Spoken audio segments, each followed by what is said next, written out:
السلام عليكم ورحمة الله وبركاته. اهلا بيكم كل متابعينا على قناتنا كريز وحبان، يا رب تكونوا بخير. النهارده ان شاء الله معانا فيديو كده صغير وبسيط على الجناش الاقتصادي. الجناش ده معمول بثلاث مكونات بس.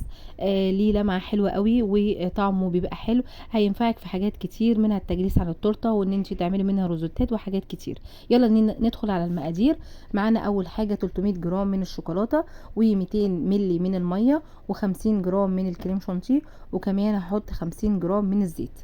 مهم جدا الزيت اللي احنا بنستعمله يكون نوع نضيف، طبعا ملوش ولا طعم يعني ايه، نفاذ كده وريحه. يعني ما نجيش مثلا نستعمل زيت التموين ونقول ان احنا هنحطه في الجناش هيدينا طعم مش حلو وهيبوظ طعم الجناش معانا. فاللي انت ممكن تسترخصيه في الزيت هيضيع لك تمن الشوكولاته والكريمه والحاجات اللي انت حطاها. احط بقى كل المكونات على بعض ما عدا الشوكولاته كده، وارفعهم بقى على النار لحد ما يبتدوا كده يسخنوا معايا كويس قوي، او قبل ما يدخلوا في الغليان بحاجه بسيطه. انا مش عاوزاهم يغلوا عشان الغليان ده ممكن يقلل لي المقادير.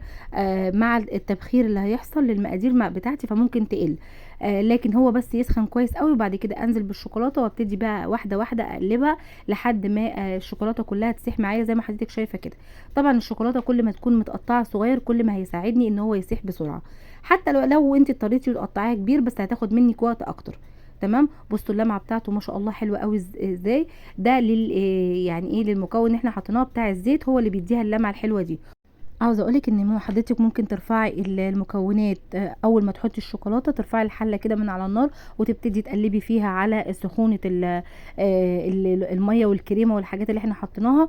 لو ما كانت متكتله معاكي وما ساحتش ممكن ترجعيها على النار بس تكون النار هاديه خالص.